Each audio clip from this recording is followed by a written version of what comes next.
The Mar-a-Lago summit has wrapped up and big things are happening. We have 6 predictions for the coming year that you probably didn't see on the horizon. And spoiler alert, only 5 of them are related to Israel's neighbors. Israel Undiplomatic is next.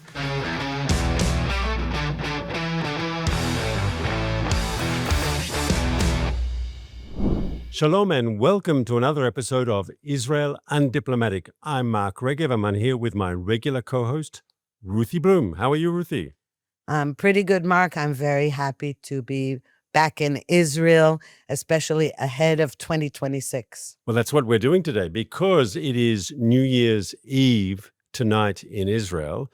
Me and Ruthie are doing a special edition. We've never done this before. We're going to make predictions for the coming year. Political predictions. And everyone will be invited to watch this 12 months from now to see if we got our predictions right or if we got our predictions wrong. Ruthie has 3 and I have 3. Shall I start, Ruthie? Please. So my first political prediction for 2026 is as follows. I think there'll be an Israeli-Syrian security deal in 2026. I think the leader of Syria, the interim president, Ashara, he needs that deal. He wants the security deal with Israel so he can consolidate his rule. I think the Turks want the deal because they want to consolidate his rule. I think Trump wants that deal because Trump has good relations both with Israel and with Turkey, and he'll do everything he can to get the deal. And I think if it's a good deal for Israel, Israel can do it too. It doesn't mean peace. There's not going to be peace between Israel and Syria, but there can be peace in the essence of peace in the absence of war. In other words, peace and quiet we can do. A security deal. We had a previous security deal with the Syrians that Kissinger negotiated in 1974, and actually it stood the test of time. It was there for some 5 decades. We could do a security agreement which would allow Israel to pull out of the area of southern Syria where we're in at the moment. It would limit the ability of the Syrian forces to go south. There would be a demilitarized zone in the southern part of Syria. It would protect Israel's friends from the Druze community that live in southern Syria. It would be an all-encompassing deal which would keep Israel's borders safe, keep the Israeli population of the Golan Heights safe, keep the Druze of southern Syria safe, and at the same time, allow the Syrians to consolidate on building their new post-Assad country. It's not a perfect solution, but I think in the framework of what we have, it's the best solution that there is, and indeed it's possible, and I think it's probable for 2025. Well, Mark, I'm sorry to, pour water over your hot coals there, but it's not that I don't agree that a deal is perhaps imminent because President Trump really wants it, and Ashara wants to please President Trump. And Erdogan, the president of Turkey, wants to is on Trump's good side. That's the bad news about it, okay? Because those two are bad actors. Now, here's the thing. The Syrian army is made up, the new Syrian army is really half of them are ISIS and Al-Qaeda. And, I don't think Ashara has changed his stripes at all. We know that Erdogan is still an anti-Semitic pro-jihad leader. But that doesn't mean we won't sign a deal. To say that it'll make Israel's northern border safer, I'm not so sure that I would like to see any Israeli troops moving away, or if they do, we have to be always at the ready. So yes, I would say your prediction is right that Israel is not going to go up against Trump, but and it's not just a peace, and I know that I never like to use the word peace in the Middle East until it's really final, if there is such a thing. But I'm not sure about the peace and quiet when you have actors openly attacking Israel, both literally and figuratively. So I'm really not optimistic about the Syrian border, but I think that, and also here's another thing, because we don't know who the next president of the United States is going to be, any deal that we sign, that Israel signs, has to take into account that we could have a very anti-Israel next president and not have Trump's protection. And at the moment we do, because whatever Trump says, I love Erdogan, I love Netanyahu, and I love Ashara. We know that he is protecting Israel's interests, but we don't know who's coming after him. So, first of all, you didn't disagree with me that you thought it could well happen in 2026. Okay, so you accept my prediction, and we can debate whether it's good or bad. I would argue it's better than the alternative. And the alternative is, first of all, for Israel to stay long-term inside southern Syria. We had an incident a few weeks ago where Israeli soldiers were attacked, and if there was an arrangement where we could pull out and once again demilitarize, there'd be understandings reached, guaranteed by the United States of America, right? In other words, whatever you're doing something, there's a risk, I agree, but not doing something is also a risk. And I think the deal is probable precisely because Trump wants it, as I said, and because I think the Turks want it, the Syrians want it. And ultimately, it can serve Israel's interests if it's done properly. Okay, well, let's move on to the next prediction. And it's relevant. Every prediction here is relevant to the previous one, right? And the reason I'm skeptical about all of this stuff is after the October 7th massacre, many people woke up to how asleep Israel had been, and because of what we call the conceptia about deterring Hamas, etc. Not that I ever held that conceptia. I did not. I never thought Hamas was deterred. I was against disengagement in 2005, etc. However, let's say that many, many smart and well-intentioned people believed this. So, but it makes us have to worry about the future, about the next October 7th that could be in the wings. And that is why I'm skeptical about this. And that brings me to a prediction about the ability to disarm Hamas. We saw at Mar-a-Lago, and President Trump said, he reiterated, didn't just say, he and Prime Minister Netanyahu reiterated that Hamas has to be disarmed and that the remaining hostage, the body of the remaining hostage, Ron Gvili, has to be returned to Israel. But we've been hearing this. We say it all the time. It's a mantra. Hamas, meanwhile, says, nope. Now, that doesn't mean Hamas is severely weakened thanks to a combination of Israeli military pressure and the Trump administration. We know that. It's severely weakened. But, it's like when you leave enough of a seedling, they're always ready to pop up more and more. We saw when there was heavy rains yesterday, and they affected Gaza too, was flooding. And a whole new huge terror tunnel was discovered by the IDF right going into Israel. So all I'm saying is we cannot count on anything or anybody else. So what is your prediction? So my prediction is they're not going to comply, and that we are going to have to go back and fight some more in Gaza. So I agree with the first part of your prediction. Hamas will not comply. What terrorist organization has ever voluntarily gives up its weapons? Without its weapons, Hamas loses control over Gaza. And Hamas does not want to lose control over Gaza, and Hamas does not want to give up its jihad against the Jewish state. They're not suddenly going to become choir boys. Yes, that's not who Hamas is. We know who we're dealing with. And so you're right on that. Hamas will not voluntarily disarm. I think that's a good prediction. I can agree with that 100%. The question is, can Hamas be compelled against its will to disarm?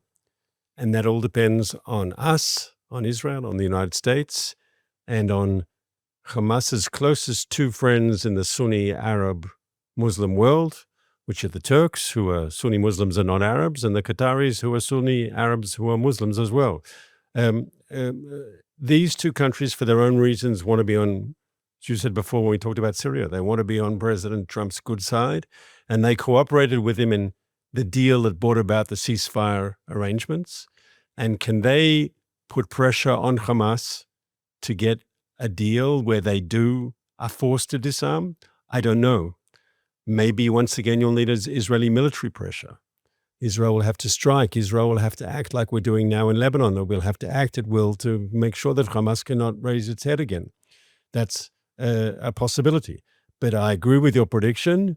Hamas is not going to voluntarily disarm. It's not going to keep its commitment. And we heard President Trump at Mar-a-Lago say that if they don't keep their commitment to disarm, what did he say? All hell will break loose, or something of that sort in Trumpian English. There has to be a threat, and maybe that threat will have to be implemented.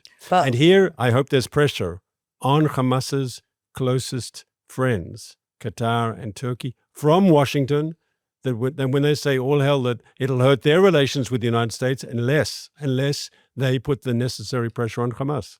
Right. But again, the word pressure, I'm talking about guns. I'm talking about guns aimed at those terrorists. I'm talking about striking, including from the air, if necessary. And President Trump said something that I didn't agree with. He said, all these countries, we've got 54 countries. So, and if Hamas doesn't disarm, they're going to make them disarm. Baloney. The only country that can make or can try to make Hamas disarm is Israel. It's up to us, and we're the most closely affected by Hamas's being armed.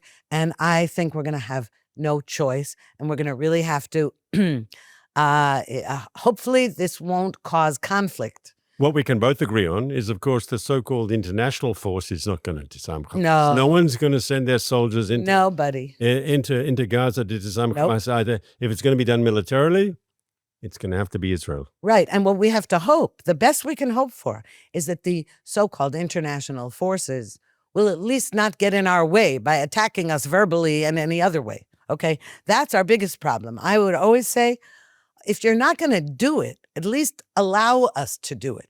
And I have to say, President Trump has been great in that respect, unlike President Biden before him. But, I don't trust the international community, so to speak. And that's all. So we're going to have to do it. Okay, so now what's your next prediction? So the Regev second prediction is actually pessimistic. There was a while ago that I was more upbeat about the possibility of an Israeli-Saudi breakthrough. I thought that all the reasons were there for it to happen. I thought it was a Saudi interest, an Israeli interest, an American interest, and everyone, it was all going to work. And I have to tell you today, as we stand, I'm more pessimistic. And my prediction, I'm sorry to say, I'm not happy to say it, but I think it's today a correct analysis of the situation is that it's not going to be an Israel-Saudi breakthrough in 2026. I also noted how the leaders spoke at Mar-a-Lago. They say, of course, we want it, but the language they were using was much less, this is something that's going to happen anytime soon. It was like, this is our commitment and we want this to happen. And this is a goal we want to reach, yes, but it wasn't like this is about to happen anytime soon. It wasn't expressed either by Trump or by Netanyahu that this is something that is like on the cards in the near future. And I here want to blame the Americans a little bit. If there would have been a deal, it would be because the Saudis understood not only did they get the benefits of peace with Israel and normalization with Israel and all the cooperation that can give them, but it also would allow them to upgrade their relationship with the United States of America. And that was an important reason why they were going to do the deal. And it appeared to me on the last visit of the Saudi Crown Prince, Mohammed bin Salman, who was in Washington, what was it, a month, 2 months ago? He got a lot of goodies from America, a lot of upgrading in the relationship, military, political, defense commitment, and so forth. And he did all that without normalizing ties with Israel. And so the question is, if he can do all that without normalizing ties with Israel, so the motivation for him to normalize ties with Israel is, I would argue, less so. Now, is it possible that there's some secret deal that he made some promise to President Trump that he'll normalize ties and all this is like just payment in advance? I don't know. I hope it's true, but I haven't seen any indication of that at all. And so my prediction, unfortunately, is that for Israel-Saudi peace, it'll happen, but it's not going to happen, according to my prediction, in the next 12 months. It's interesting. I agree with you, by the way.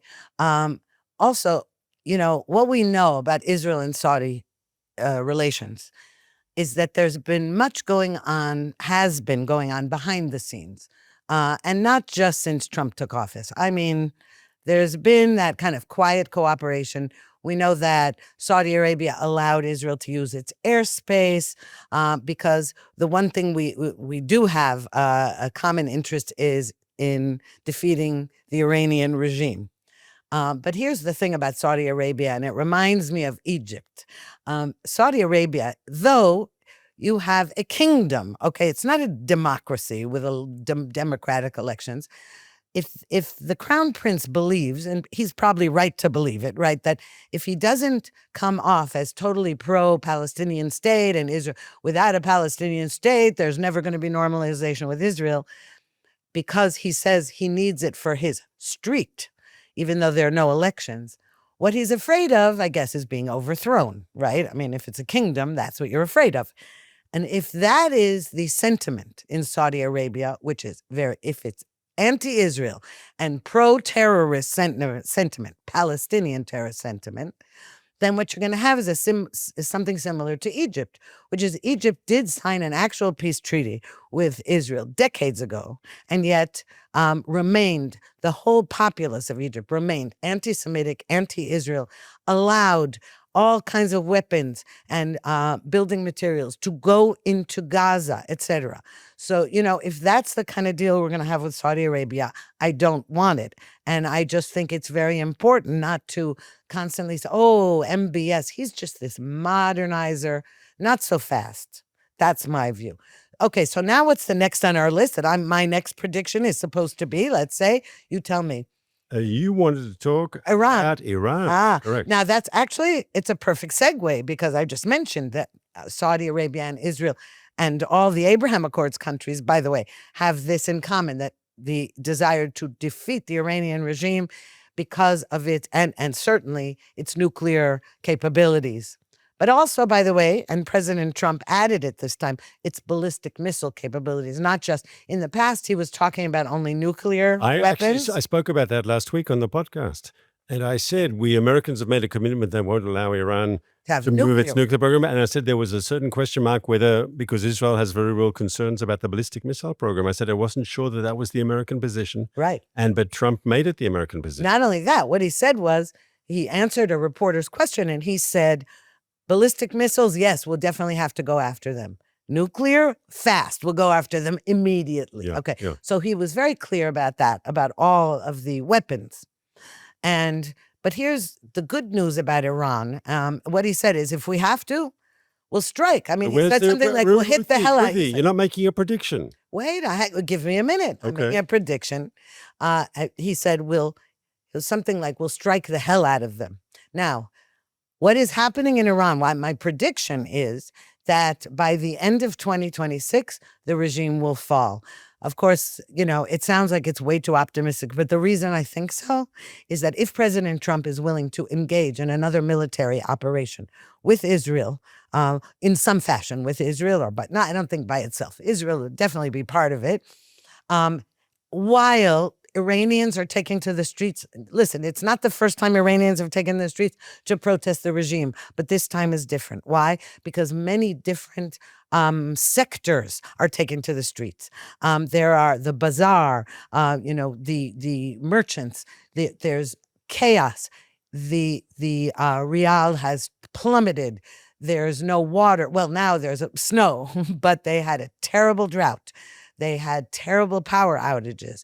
They really are in dire straits, and the Iranian people are fed up. They're also disgusted with the fact that their regime that always gunned them down in the streets and made the women, wear hijabs and all that. But not only that, is that they're willing to spend their last nickels, so to speak, on weapons and on spending money on terrorism around the world when their own people are suffering so badly. So I believe that there is going to be another military operation that, coupled with the people in the streets, I think is going to bring down the regime. And by the way, it's the first time we've heard the Mossad directly on social media say, we're with you, to the people of Iran. We're with you, not only in spirit, we're also on the ground. Now, you and I both know it was likely we had Mossad agents on the ground, but that was all sort of, we assumed it. And we know because of certain,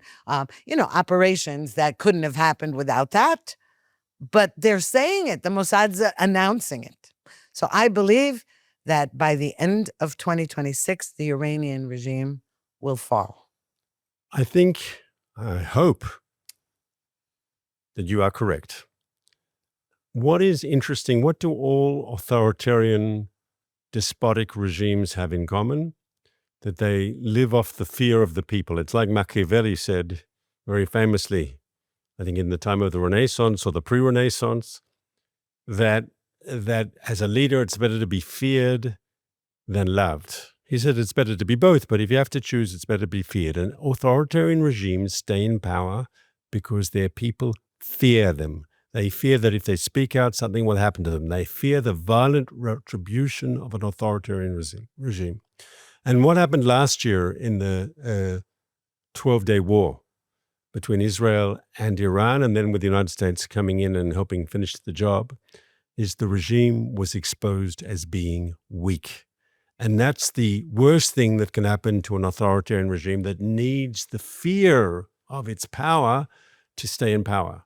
And then you add that with all the economic problems that you've spoken about, whether it's the currency that's fallen, through the floor, whether it's the shortages of water, whether it was the shortages of foodstuffs, whether it's the shortages of power generation, the people of Iran, and it should be one of the richest countries in the world, right? It's got all these, oil reserves and so forth. And it's a poor country because it's being mismanaged by a group of thugs who prefer to spend money on Hamas and Hezbollah than on hospitals in Tehran. That's the bottom line.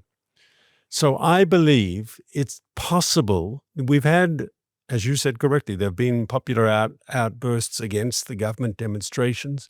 We saw it recently with the hijabs. Before that, we saw it after they tried to fix elections in a too obvious way. They always fix their elections, but in an overly obvious way. We've seen it in the past, but maybe now the combination of people power, genuine economic stress inside Iran, serious economic suffering, together with the regime being exposed as weak. I think that's a combination that could lead to regime change. It has to come from the Iranian people. But I think that's a combination that wasn't there a while ago. With that, one word of caution.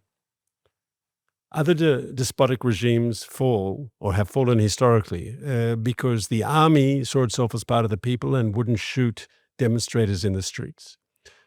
The Iranian regime has its Waffen SS or its KGB. It has the Revolutionary Guards who will shoot indiscriminately people in the streets. They can do a bloodbath.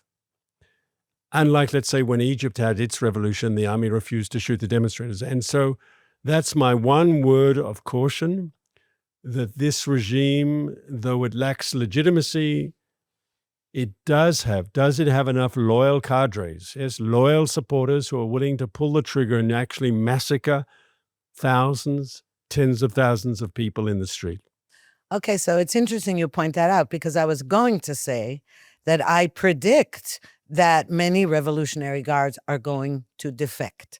The reason I predict that is, all these years, very many Middle East experts whom I really admire and who've proven right again and again, one of the things they said about the regime is that if the West attacks the regime in any fashion or attacks the nuclear facilities, that the Iranian people will rally around the regime.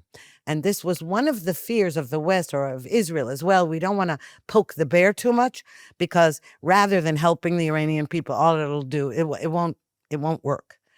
I believe that after these strikes, Israeli and American strikes on the facilities, what we saw is it didn't happen. The people did not rally around the regime. They saw it was weak. You're absolutely right. The regime was exposed as weak.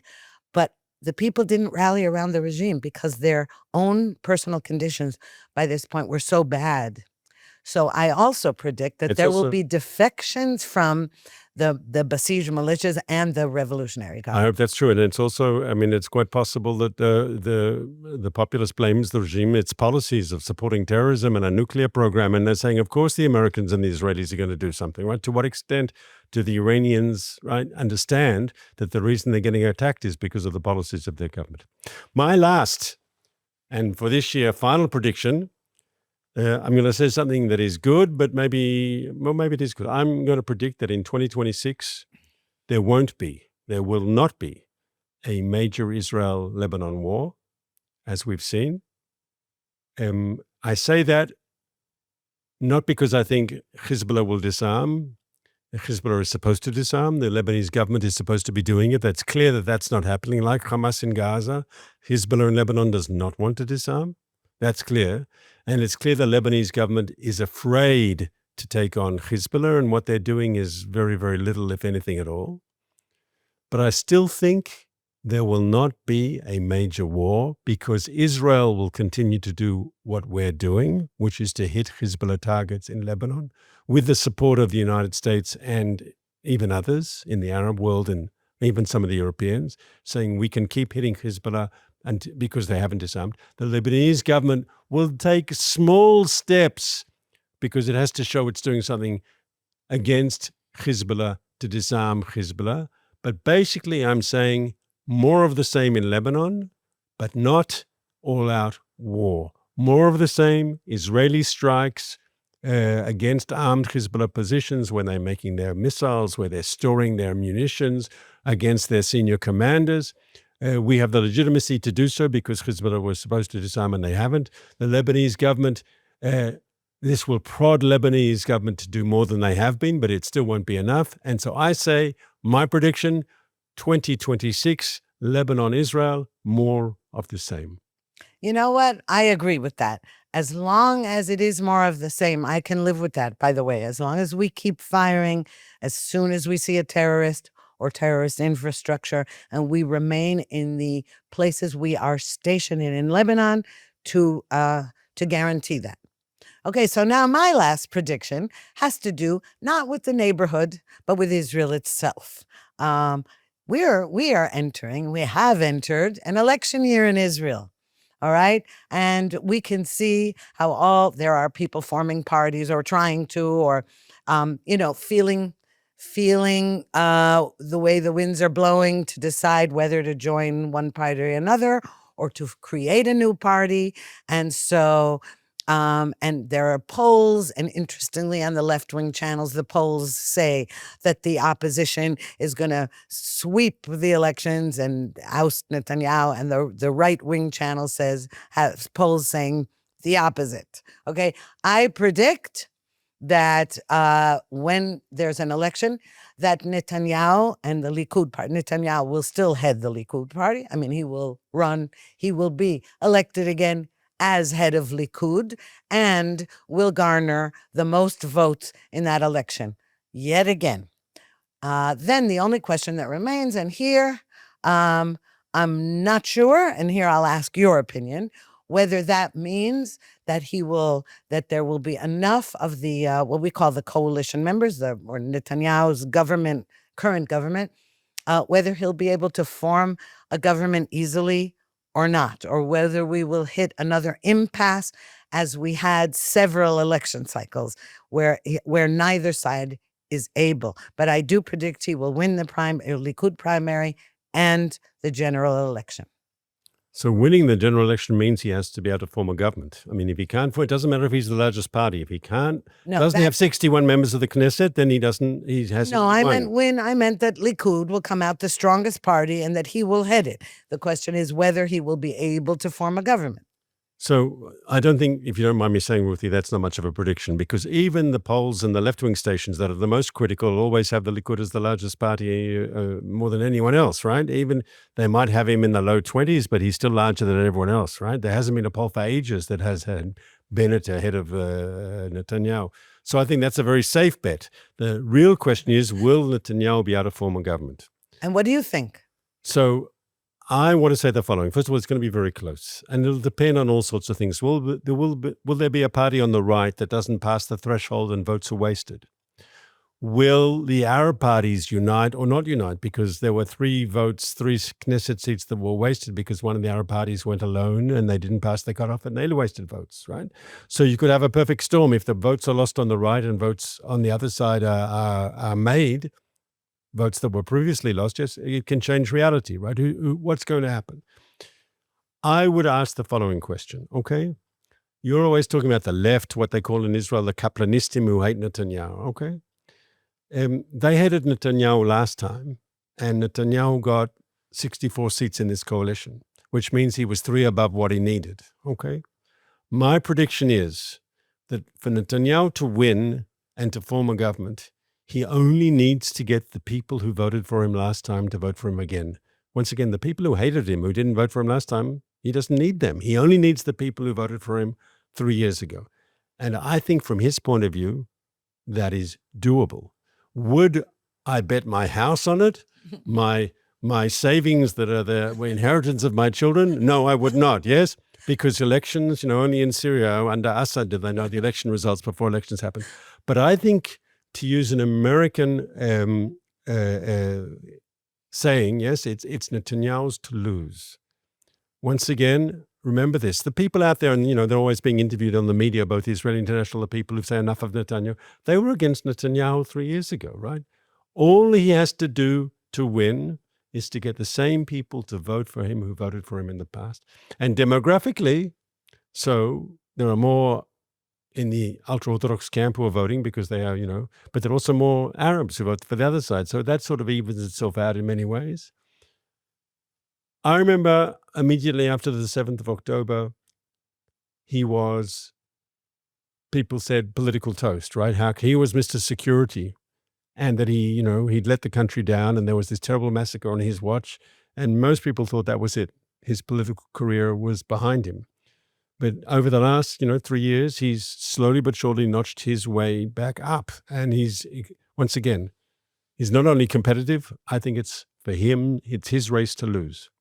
Oh, I totally agree. But by the way, it's true that we thought, it's true now also, the anti-Netanyahu camp constantly stresses how he never took responsibility for October 7th and that he was the prime minister, and therefore he has responsibility no matter how many of the others all believed in the conceptia that led to October 7th.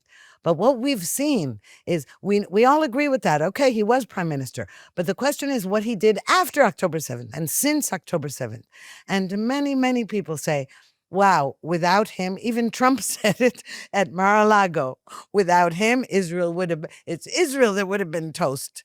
And so that is how he has survived and thrived. That's how, not by accident. Yes. So I would also, I asked the following question, and I look at the other people who want to be prime minister, and we know their names, and asked the following question: when the Israeli government went against the Biden administration and said we're going into Rafah nevertheless, and we were told by the Americans, don't do it, right? Retrospectively, definitely the right decision. Netanyahu took it, right? If you look at the decision to take out Nasrallah, a very controversial decision. Inside Israel, there were different debates. Netanyahu took the decision. No doubt it was a game changer. Would another prime minister have made the same decision? Going and initiating the 12-day war with Iran, which was a great Israeli success in the end. The Americans joined in too, right? Would another Israeli prime minister have asked permission of the White House to do it first? What would the White House have said? Right? And so I think that's one of the reasons, yes, that Netanyahu how he's acted since October 23. He has fought his way back politically. We have made, you and me, 6 predictions. 3 you've made, 3 I've made. We could be wrong on all. We could be right on some. We'll have to wait till next year. But until then, I wish you and all our viewers and listeners a very happy new year. May 2026 be a year of success, of peace, of prosperity. Yes, Happy New Year. And we can also add to our Christian viewers, Merry Christmas and Happy New Year.